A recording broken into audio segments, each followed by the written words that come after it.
Welcome back to Sikkim 365 Radio. Our weekly segment with Baylor Director of Athletics, Mack Rhoades, is brought to you by Edward Jones Investments Brokers, Tom Albers, Brad Wilson, Ben Erlinson, and Cam Heathcott. Edward Jones, making sense of investing. For those of you joining us just now on the show, we had some great people in our building, in our studio earlier today from the U.S. Army Waco Recruiting Company, and that is the helmet, the black mat helmet, the U.S. Army recruiting helmet on our set today. We're now joined by Mack Rhoades, Director of Athletics at Baylor. And Mack, thank you for your time. What a weekend. What a tremendous weekend. Craig just mentioned that Saturday will be exactly 365 days, and Baylor and Oklahoma State are meeting for the third time in that span. Can you even see a scenario where this game's not completely sold out? Yeah, I hope not. I mean, we're close, and we certainly would like to announce a sellout before we kick it off. And quite frankly, I'd be really disappointed if we didn't have a sellout. I think this particular opponent game, Oklahoma State, I think it's turning into a great rivalry for the Big 12. And you think about last year in the Big 12 championship game and the attendance at the game itself, second largest in Big 12 champ game history, and the viewership, the numbers of people that watched, certainly ahead of the ACC and the Pac-12 by a long shot. And two teams that are again ranked, highly ranked. And I think it's turning into a great rivalry. I certainly personally have tremendous respect for, the Oklahoma State athletic program. I did when Coach Holder was the athletic director, and certainly that hasn't changed under Chad Weiberg and, Coach Gundy, which, we all know he spent a little time here at Baylor. He's done an unbelievable job. I think I can speak on behalf of Coach Aranda. He's got great respect for Coach Gundy and their staff and their program. So, I'm looking forward to a great college football game. And yes, this game should be a sellout. We shouldn't just sell out when we play Oklahoma and Texas. This game means a lot. Home field advantage means a lot when we think about outcome of game. And I think, the outcome of game, will certainly, play a part in how teams finish down the line. And, I know that there's been a little bit of activity on the secondary market, meaning certainly not a lot, but there are some that hold season tickets right now that are putting their tickets on the secondary market. Again, just be real candid, disappointing. And we need Baylor fans in the stands this Saturday for our kickoff versus Oklahoma State. Are Baylor fans good at paying attention to various colors that you want to be the main core of the stadium at football games? Yeah, I think when we've done that in the past, I think our fans have done a great job of buying in. And as this is the gold, and we want our fans to show up in gold and show out. And, we're giving away 20,000 gold pom-poms. They'll be available at every gate. We've got 3,000 rally towels that we're giving away at Touchdown Alley. So, hopefully we walk into that stadium and it's all gold, and we know that, Oklahoma State will have some fans there, and there'll be a little bit of orange, but it needs to be just an accent of orange, and the majority needs to be gold. Mack, you mentioned about the budding rivalry. Well, Oklahoma State is losing their biggest rival. They're going to another conference. You guys, this is a whole new thing. Is this one of the more exciting parts of the coming new Big 12 conferences? You're going to have new rivalries that all of a sudden were kind of in the middle of the road, but now mean the world to everybody? Yeah, I think so. You look at both of the football programs and even beyond, just football.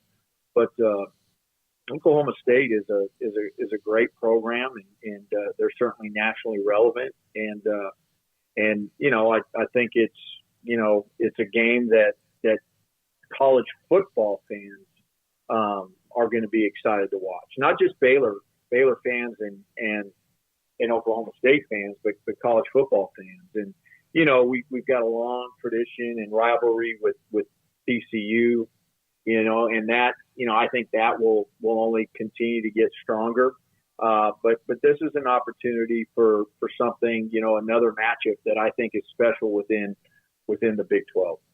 Mack, your thoughts on kind of another little rivalry. I think that's got some heat to it, which is Baylor and Iowa State. It seems like every time these two teams play, there's always just some crazy game. But your thoughts on being able to go into Ames and learning from the trip to BYU, obviously a couple weeks ago, but just also getting better over the last couple weeks. What'd you make of that outcome? Yeah, I think probably the best word would be just relief. That's a really good football program, and again, have the greatest respect for Iowa State and Coach Campbell, and that's a really, really hard place to win. We know that well. We hadn't won there since 2016, and I think going in, the series was like 11-9, with us with a slight edge. You look at the last couple games, really, really close. Last year, our place, we had to, have an interception on the 2-point conversion. And so it's always a battle with them. And I really respect personally the way they play football. There's a toughness to them. There's a physicality to them. They're well coached. And that's just a really hard place. I can't remember the statistic, but I think you guys probably know it better than me, but, I think they had a 11-game, Big 12 winning streak there at home, something like that. And so proud of our team. And, I think every game, our younger guys, and we're playing a lot of young men, that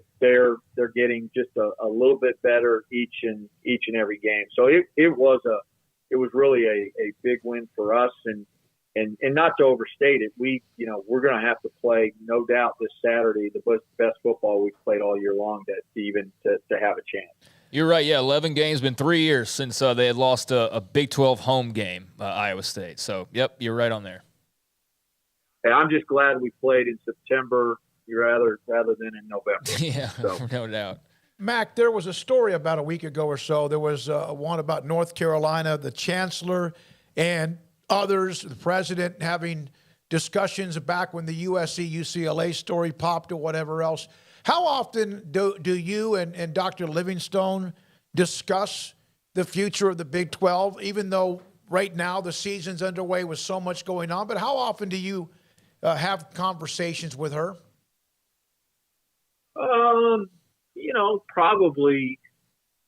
Probably more frequent than what maybe people would imagine.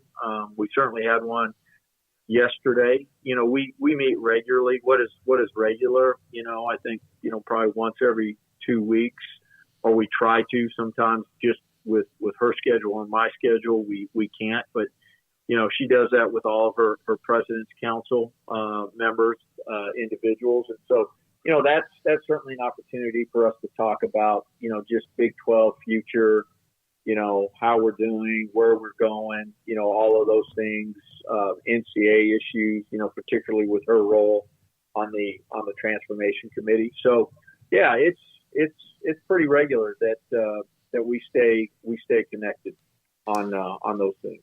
Mack, not every athletic director is going to have a president who is not only as invested but as knowledgeable on sports as President Livingstone. How much easier does that make your job? It's a great question. I think, what it does is there's certainly a support and recognition of the way we try to do things here, where, we really try to pour into our student athletes. person over player. It's, our 4 pillars. It's all of those things because, she was a student athlete and she, and obviously Brad, but they, there's an appreciation for, being a student athlete and how that can translate, later in life and your journey in life and how that can be a great help. And so I think, just the understanding and the support there, I think where I'm really grateful, is that, she trusts my team. She trusts me to run the athletic department. And, we have the freedom to make the difficult decisions and we, steer the ship and we, create our strategic initiatives and we create the vision and hold people accountable to the plan and all of that. And she's there to support all of it. And so certainly extremely grateful for that. Mack, I asked Dave Aranda this yesterday about, and Craig had been wanting to know about the wide receivers, the transfer portal, because it was a young group. And there were a handful of guys out there that were obviously very, very talented that other teams were able to gobble up. His response to me, paraphrasing, was this: rather than go to the transfer portal, that doesn't mean you haven't, but rather than go to the transfer portal for wide receiver help, why not reconstruct the careers of receivers who have paid the price and performed for us in the past? Is that about as good an example of who he is and also that person over player? Yeah, it is. And again, I think, it speaks to his thoughtfulness and, when you think about culture and team and unity. And I think, it's those things that he does and decisions he makes why I think we have a really tight roster, a real brotherhood within the team. And, you look at somebody like Gavin Holmes, like what a great story. And it's early, we're only 4 games in and so still, 2/3 of the season left to play, hopefully more than just 2/3 left.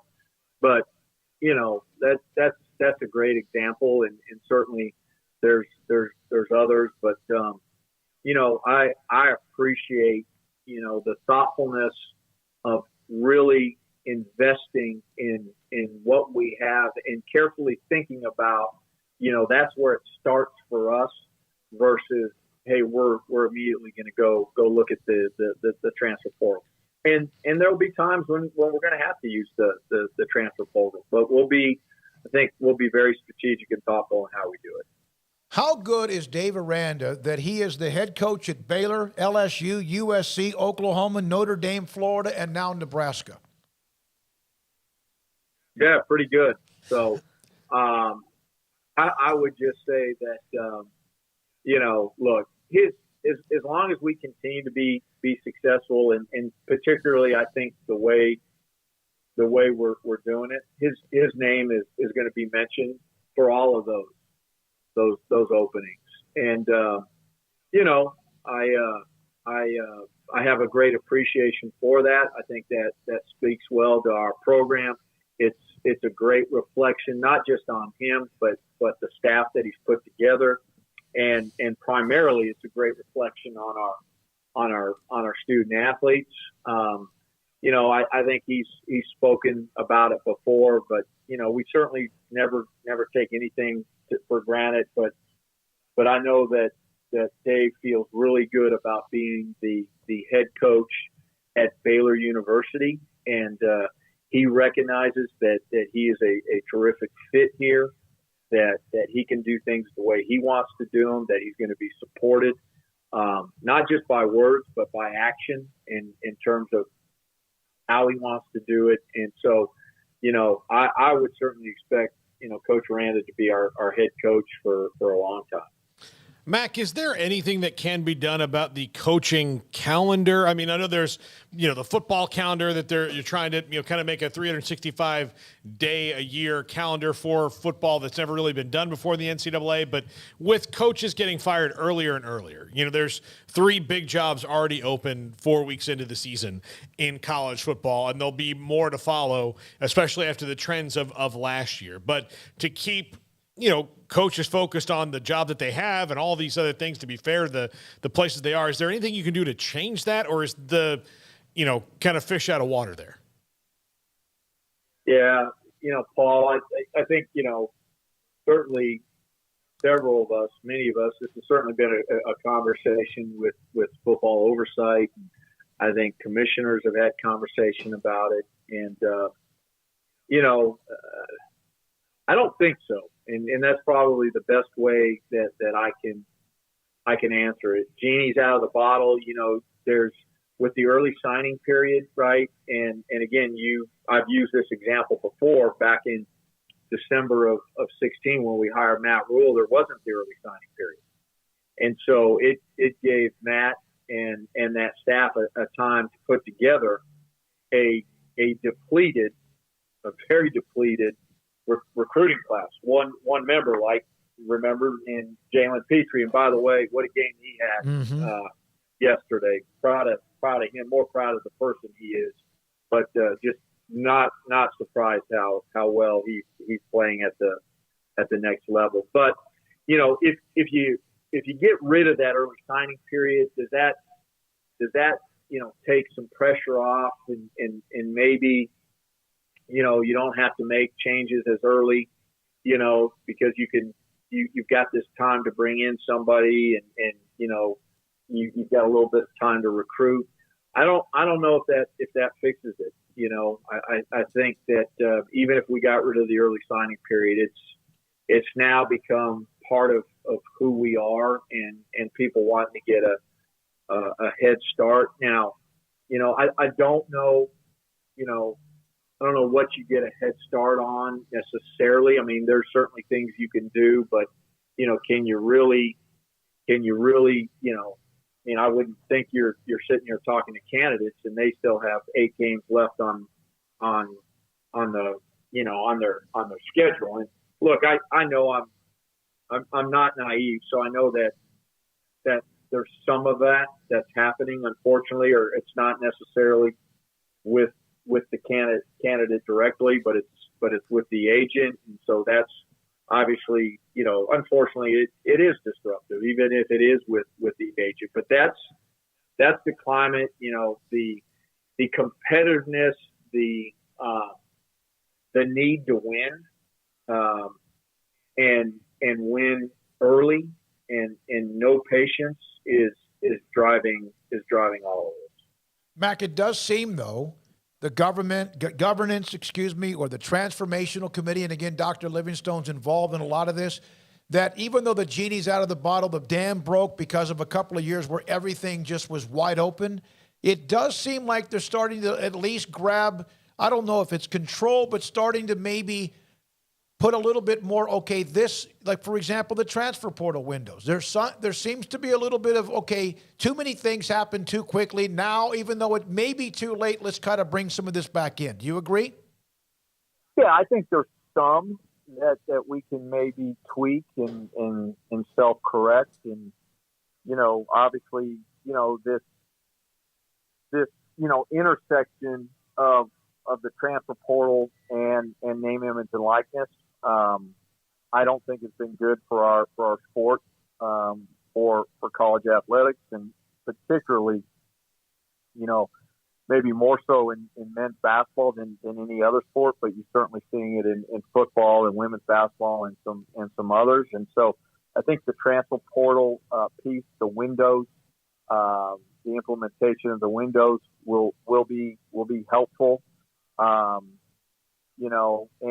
And still hanging on to, because there was conversation about, potentially, allowing student athletes to transfer once per year. Now all of a sudden, if that happens, right, it's a whole different ball game. And so, idea of just being able to transfer just the one time. And so I think that's important that we're hanging on to that. I think, probably the biggest challenge out there for the transformation committee and just for college athletics is name, image, and likeness. And can it really be sustainable the way it is? You're starting to hear murmurs of particularly, just at some other places where, there have been donors, individuals that have, provided, significant amount of money and that student athlete leaves or that student athlete doesn't perform at the level that they expected him or her to perform at. You're starting to see things like, comparisons of football male student athletes versus female student athletes.